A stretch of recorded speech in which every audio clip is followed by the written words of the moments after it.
Good morning. So I wanted to come on real quick and talk to you guys a little bit.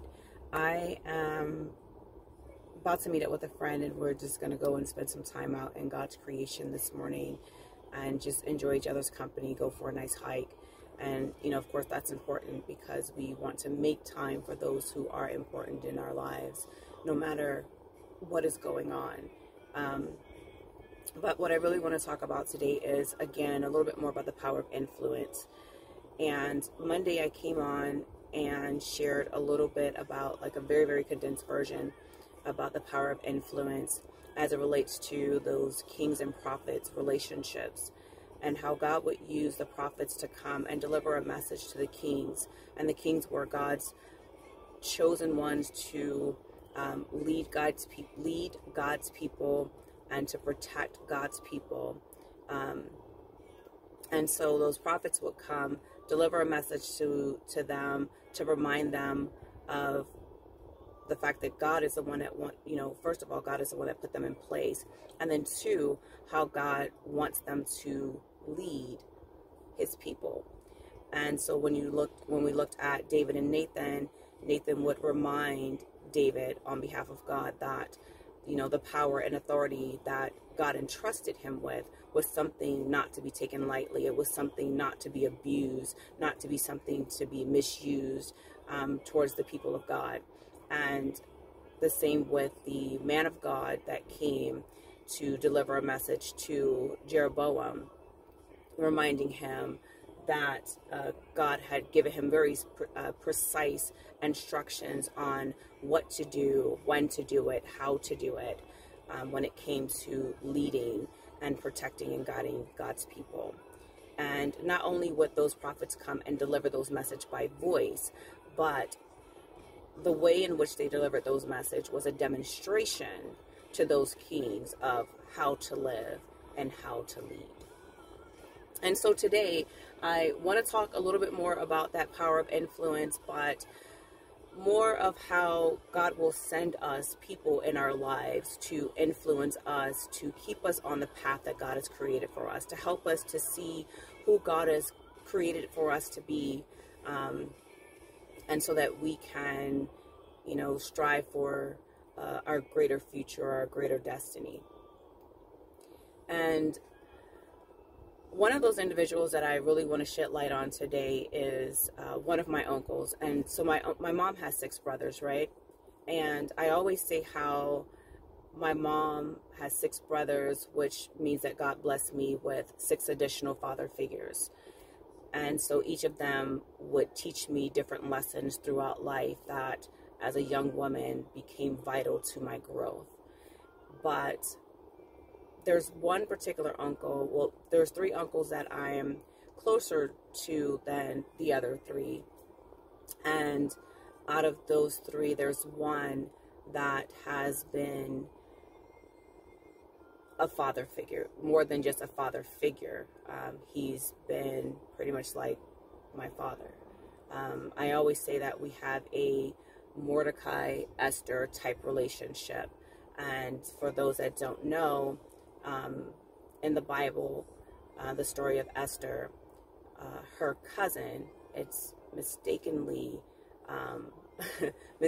said that Mordecai was her uncle, but Mordecai was her cousin, and he adopted her as a daughter. Well, my uncle has spiritually adopted me as his daughter, and he's always treated me as his daughter. And so I always say I borrow my uncle quite a bit from my cousins. I borrow their dad a lot, and I'm grateful that they allow me to do that they share their father with me. But my uncle Mike, and he's not a social media person. He's never on social media. He's just not in public space like that. But I'm gonna put him on blast today just because there's a need to do that. My uncle Mike, his name is Michael Randolph. He has been more than just like a father. He's been, like really like a dad to me, really a father. He's poured into me so much over the years that it's truly the way a father would, and I'm so grateful of that. And so what he has done over the years is that, you know, the thing that I said I wanted to do years ago, it would seem as if God would kind of show him that, you know, there's such a greater future for me. And so Uncle Mike would kind of lean on God and create that safe space for me to come to him, talk to him, share, you know, with him my hopes, my fears, my doubts, anything that is going on in my life. And he would be there to empower and encourage me to continue to move forward.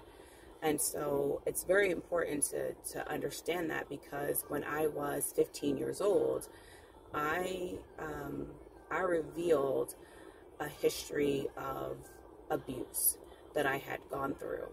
And so I don't want to harper on that. What I really want to talk about is how, you know, at that time, I heard so much about what my life was predetermined to be, what my destiny was going to be, because I was abused. It was as if because something happened to me that was now going to determine my life. And even at 15, that just did not resonate with me. It was something that bothered me so much that I told a cousin of mine, I said, you know, I'm going to use my life to show other women or show other girls that just because something has happened to you, it does not determine the rest of your life. It does not determine your future. You don't have to live behind some label that other people put you on, that other people put on you because of something that has happened to you. And, you know, I wanted to show them that there is so much more hope in the future. And even at 15 years old, I meant that. And yes, I may have been young. There probably was a lot about that I did not understand at the moment. But so as it would be, God would show me throughout the years exactly what that would mean. And by doing so, he would send people into my life to really be that anchor for me. And people like Uncle Mike that would continuously show me hope for my future, no matter what I was going through, especially when I really needed to heal. There was a time when I thought I, you know, went through my healing journey until the Lord showed me that I did not. And when it was time for me to really go through my healing journey, I was able to talk to Uncle Mike. And not only was I able to talk to him, but he also guided me to other resources as well to help me when he could, you know, he wasn't physically there, but there were other people that, you know, he trusted that could be there for me as well for support. And that's what people will do when they are truly connected to you, truly your power of influence to help you to fulfill your destiny. And, you know, when I was going through that period, as much as I said, and I felt so strongly about it at 15 of what I wanted to accomplish, going through that journey, going through that time frame, I couldn't see what it was that I said at 15. But because of my uncle and because of things that he would always share, and it wasn't a reminder of, remember, you know, you wanted to do something, remember, you're going to do, it wasn't that. It was truly a level of teaching and guiding and providing wisdom. And that's what I love about him, is that, you know, whatever he would teach me did not come out of opinion. And it wasn't out of what he thought I need. It was truly what I needed. So you could tell that he was really walking with God to guide me so that I can walk with God. And that's what's important, because God was the one that was guiding me and pushing me to get to where I needed to get to. And Uncle Mike would be there as that influence to remind me of the hope that God wanted to show me and to remind me of so that I can get to where I needed to get to. And so, he would also become that protector of my hope. So when I would put that hope out there to the Lord at 15 to say, this is what I want to do, this is not right, there has to be more for other people, he would bring Uncle Mike as the guardian, as a safekeeper of that hope. And so he would always be in my ear, always be in my life to push me. So whenever I felt like I couldn't get there or what have you, he would push me. And he would push me by teaching. He would push me by wisdom. He would push me through guidance.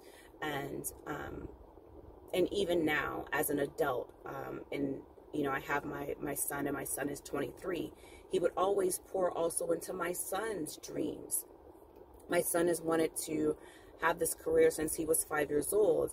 And my Uncle Mike has been an influence in that as well, always pouring in. So where my son has realized it without me having to say it, and took it upon himself to make sure that he says thank you. And so that's what influence does.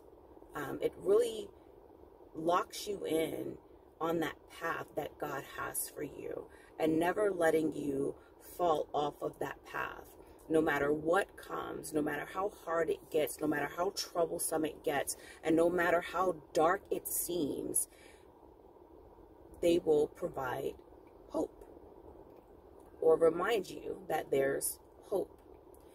And so throughout the years, throughout my studies, God would push me to do different types of studies. My family laughs all the time because I've been in school for a very, very long time, had a lot of different, did a lot of different things in the military, but I would now realize that it has all come to this point in time. So as the word says, such a time as this, right? And so last year in 2018, as I finished what I pray is my final degree, I kind of believe that there's something else that's coming up, but we're not going to talk about that one. I finished my last degree, which was in theology. And as I was completing that, I started putting together things for this para ministry that I have. It's actually a parachurch ministry. And it's a non-profit. It's a faith-based nonprofit. It's called Dacilla Comfort Center. And Dacilla Comfort Center was established to help survivors of domestic violence, sexual assault, and human trafficking. So now, this year, we plan to, because I have a board of directors, we have a lot of events planned. We've actually had an event already. But this year, we are aiming to open a transitional home, our first of 3 transitional homes for survivors of sexual assault, domestic violence, and human trafficking. And these will be for young people ages 18 to 28. Why? Because those were the crucial years that I went through my journey, and God sent the greatest influencers in my life to help me through my healing process. So when we talk about that power of influence, with everything that I had gone through, had it not been for individuals like Uncle Mike, I would have lost hope. I would have lost hope. And so now it's time for me to give back what has been given to me.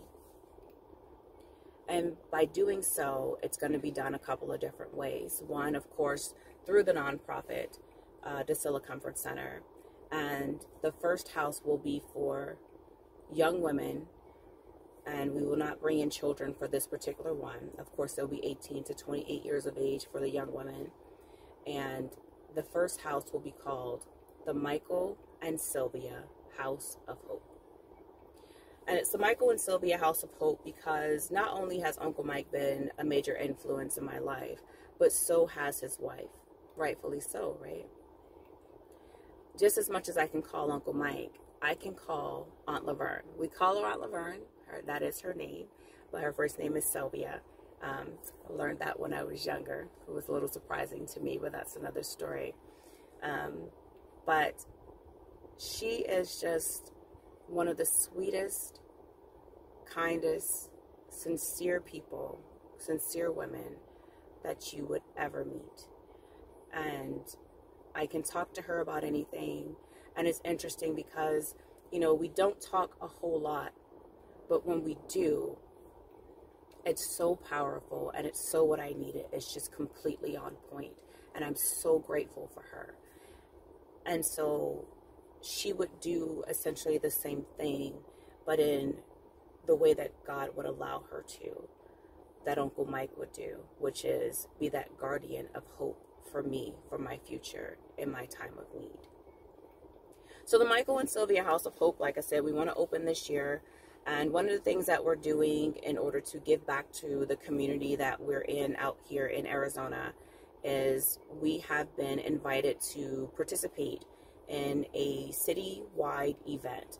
And remember, we are a new nonprofit. We are not even 501c exempt, but we are a nonprofit in the state of Arizona. But this is how God moves when you are obedient and when you have faith and when you trust in Him. And I stepped out on faith to do what God would call for me to do. And as every time we would move, He would open a door. And now it just seems like we are running to keep our breath as we're trying to keep up with what God is doing. And it is just amazing. We've already had an event. We already have some volunteers. We have a board. We've been having board meetings. We're meeting people in the community that want to come on board and help us out.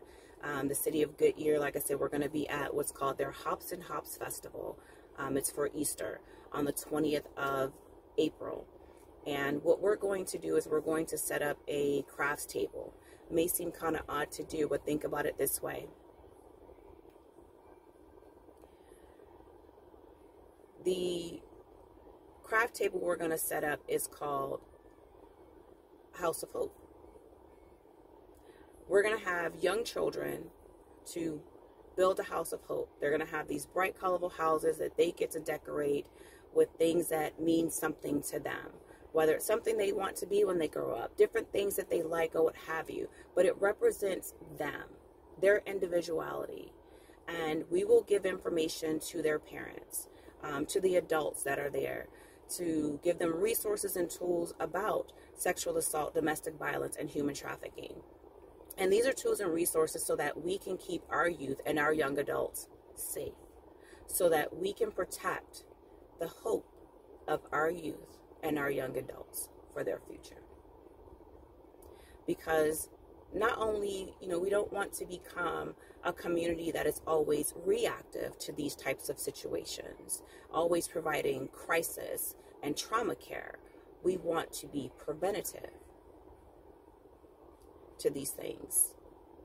And we want to protect their hope and protect their future. Because there is a domestic violence emergency shelter in our area. And we've learned that 70% of their beds in their domestic violence shelter is occupied by children. And this is something that we need to change. And this changes when communities come together to become educated so that we can make a change together. So the children will build these houses of hope, and the adults will give information so that we can protect and give them tools to protect the children's house of hope and be their guardians of their house of hope. And so we need help. We need help. So as much as I and my team are giving back to our community and out here to be great influencers in our community, to bring about change in our community, we do need help. And as much as some people have been helping, there's more help that is needed, because not only do we have this event, we have an event on the 1st of August at the downtown campus of Arizona State University. We have an event on the 18th of May to help teenage girls, which is also in turn going to help the local domestic violence shelter. And then we have an upcoming event that we're going to do for Christmas in July to help single mothers. And so we need help. And if you would be so kind to lend your support and be an influencer, or to help us to be an influencer in our community to make change so that we become more preventative and protectors than just reactive and always providing band-aids and crisis and trauma. We would greatly appreciate your support. We would greatly appreciate if you were to partner with us. And you can do so a number of ways. We have a You Help campaign, and we'll put the links at the bottom. But we have a You Help campaign. You can read more about that campaign on that site once we put the link up. And we're trying to raise $5,000, and that's just for the first couple of events that we have. And now those events are for the 1st of April, the 20th of April, and the 18th of May. That really won't carry us past that time frame. So any other donations that we have will take us past that time frame and also help us to start looking to obtain land and property so that we can build this house of hope in the Goodyear, Arizona area. You can send donations through PayPal me, paypal.me/Deecilla Center, DEECILLA Center. And again, we'll put that link up as well. And you can just go straight to our website and check out all the things that we're doing. Look at our principles, look at our values, look at some of the events we have. Just really get to know more about us. You can always email us, contact us by phone, and we'll share information as well. But again, we need your support. Our website link will be at the bottom as well. There is a little bit of difference with the website name. It's DECILLA Center.org. So that's the only slight change on that one. We do have a Facebook page. You can go on there and see what we're about, and you can connect with us on there as well. But again, this is about protecting the hope for the future of our youth and young adults. Because again, we don't want to be reactive. We want to be proactive. And so just like those that have influenced me, those who have been a positive influence in my life, like my Uncle Mike and my Aunt Laverne, to help me, to remind me that no matter what has come my way, there's always hope for a greater future. I'm asking, will you too help us to remind our youth and young adults and those who are survivors of sexual assault and domestic violence that there is hope for a greater future, and that they are not what has happened to them. They are individuals, and they do not have to be put in a box, labeled by their circumstances and their situations of what has happened to them in the past, but they can be their individual and unique selves to obtain or attain whatever it is that they desire in their future. So thank you. I need to get ready to go, but again, your support is needed, and I thank you in advance for your support. And have a great day, and may the blessings of the Lord be your portion.